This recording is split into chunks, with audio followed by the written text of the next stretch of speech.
Assalamualaikum dan salam sejahtera. Hari ini kecoh tentang cerita Khairy Jamaluddin pula. Mereka nak bagi kerusi rembau kepada Muhammad Hassan ataupun Tok Mat, dan mereka nak tendang Khairy ke Seremban. Dan sekiranya Khairy bertanding di Seremban, kemungkinan besar dia akan mati di tangan DAP. Ada beberapa sebab mereka nak matikan kerjaya politik Khairy. Nombor satu, Khairy ini menyokong Perdana Menteri Ismail Sabri Yaakob. Jadi sesiapa saja yang menyokong Perdana Menteri, baik Khairy, Anwar Musa, Syahidan Kasim, Tajuddin Abdul Rahman, tak kisahlah. Mereka yang dilihat sebagai penyokong Perdana Menteri, mereka nak bunuh. Dan oleh kerana Khairy ini popular, terutama sekali di kalangan orang muda, maka mereka tak boleh nak nafi satu kerusi untuk Khairy. Jadi mereka pindah Khairy kepada kerusi yang tidak selamat, kerusi di mana kemungkinan besar Khairy akan kalah. Daripada tak beri dia bertanding, bagi dia bertanding di kerusi yang tidak selamat. Jadi semua yang dilihat sebagai taat ataupun menyokong Perdana Menteri akan dibunuh di dalam pilihan raya akan datang. Dan satu lagi sebab mereka nak hapuskan kerjaya politik Khairy ialah kerana Khairy ini popular di kalangan orang muda. Dan Khairy ini dilihat sebagai the future of UMNO. Dan mereka tak maulah generasi muda, generasi baru ni mengambil alih dari warlord yang puak-puak yang dah tua, yang boleh dianggap sebagai sudah expired. Dan mereka jangka, ini mengikut cerita di dalam Corridors of Power, mereka jangka yang sekira Khairy bertanding sekali lagi di Rembau, dia akan menang dan dia akan kekal sebagai Menteri Kabinet. Dan kemungkinan pada pilihan raya sekali lagi, iaitu PRU 16, Khairy akan diberi kerusi DUN, kerusi state untuk bertanding. Dan selepas PRU 16, Khairy akan dilantik sebagai Menteri Besar.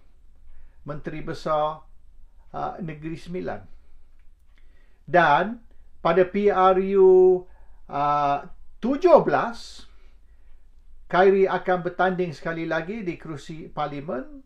Dan kemungkinan besar Khairy boleh dilantik sebagai timbalan Perdana Menteri dan kemudian Perdana Menteri Malaysia yang baru, mungkin beberapa tahun selepas itu. So dia orang lihat ni Khairy, next step selepas pilihan raya akan datang ni, next step would be kerusi DUN, Menteri Besar Negeri Sembilan, balik ke kerusi Parlimen, timbalan Perdana Menteri, dan akhirnya Perdana Menteri Malaysia. Mungkin sebelum atau sesudah PRU 17. Jadi ialah Khairy mungkin umur dalam 60-an semasa itu, jadi not too young, not too old to become Deputy Prime Minister dan lepas tu Prime Minister.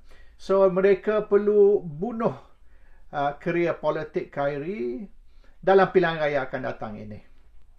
Jangan bagi dia menang PRU 15, lepas tu PRU 16 kerusi DUN, PRU 17 kerusi Parlimen, dan seterusnya memimpin Malaysia sebagai timbalan Perdana Menteri dan Perdana Menteri. Dan ini memang hasrat Khairy untuk menjadi Perdana Menteri satu hari.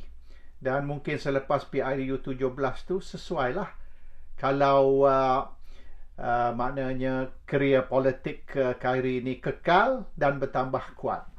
So that is the game plan, and dia mula dengan cuba membunuh kerjaya politik Khairy dalam pilihan raya ini. Dan kalau tidak bagi kursi langsung, mungkin akan backfire, mungkin akan jadi kontroversi oleh kerana tidak ada sebab Kyrie tidak diberi kerusi untuk bertanding.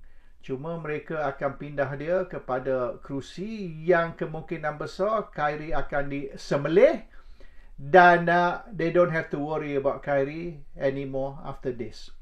Tapi sekira kerjaya politik Kyrie ni kekal, dan ialah pilihan raya sekali lagi dia jadi menteri besar, dan selepas tu balik ke parlimen, maka mungkin UMNO akan menerima sokongan, terutama sekali orang muda. Kita tak boleh lupa, walaupun UMNO claim dia ada 3 juta ahli, tapi bukan semua 3 juta ahli undi untuk UMNO. Kalau kita tengok pilihan raya yang lepas tu, UMNO dapat 2 juta undi sahaja. Dan bukan semua orang, bukan semua 2 juta tu ahli UMNO. Ramai orang yang undi UMNO juga bukan ahli UMNO. Bermaknanya kemungkinan separuh saja ahli UMNO mengundi untuk UMNO. Tetapi pengundi baru undi 18, the newly registered voters, ialah 4 juta lebih. Jadi bermaknanya ramai lagi pengundi baru banding dengan ahli UMNO. Jadi sekiranya mereka nak retain warlord ni, dan ini mendapat sokongan ahli UMNO, tak ramai ahli UMNO. Tetapi kalau sekira UMNO dilihat sebagai menjalani transformation ataupun reformasi, maka ramai dari pengundi baru, first time voters, geng undi 18 yang akan sokong UMNO, dan jumlah mereka lebih besar, 4 juta lebih, banding dengan tak sampai 3 juta orang UMNO yang menyokong UMNO di dalam pilihan raya. So it's good for UMNO's future sekira nampak pemimpin baru muncul dan ambil alih dari warlord yang lama ni. Dan kalau UMNO dilihat sebagai menjalani transformation, reformation ataupun reformasi, kemungkinan besar UMNO akan kekal sebagai parti dominan ataupun parti yang mewakili orang Melayu dan Islam. Tetapi ialah bergantung juga kepada apa deal UMNO akan buat dengan parti Melayu, parti Islam yang lain. Tapi sekurang-kurangnya akan dilihat bahawasanya di dalam ataupun isu dalaman UMNO, iaitu future leadership of UMNO is being addressed.